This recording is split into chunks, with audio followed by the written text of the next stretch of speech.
लोक के मालिक बालक रूप धर आए।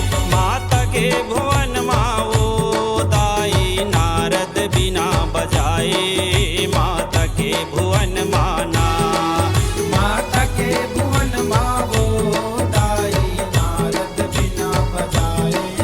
माता के भुवन माना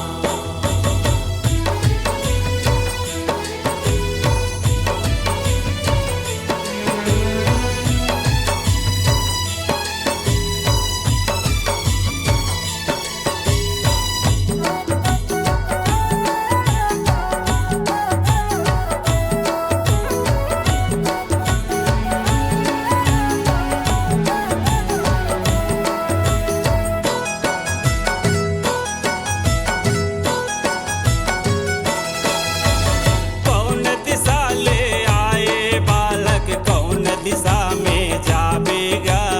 कौन दिशा में जावे कौन दिशा में जावे बालक कौन दिशा में जावेगा। कौन दिशा में जावे कौन तुम्हारे माता पिता है। कौन तुम्हारे माता पिता है। काहे नाम तुम्हारे माता के भुवन माओ दाई नारद बिना बजाए। माता के भुवन माना माता के भुवन मावो दाई नारद बिना बजाए। माता के भुवन माना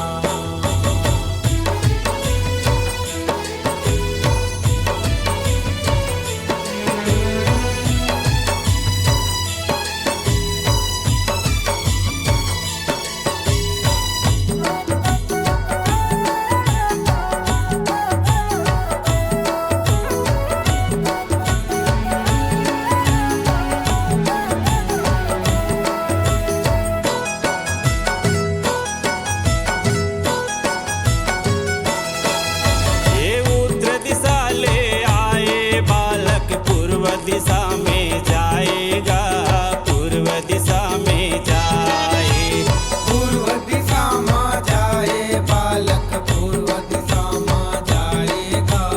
पूर्व दिशा में जाए माता यशोदा पिता नंद है। माता यशोदा पिता नंद है। कृष्णा नाम हमारे माता के भुवन माओ दाई नारद बिना बजाए। माता के भुवन माना माता के भुवन मावो दाई नारद बिना बजाए।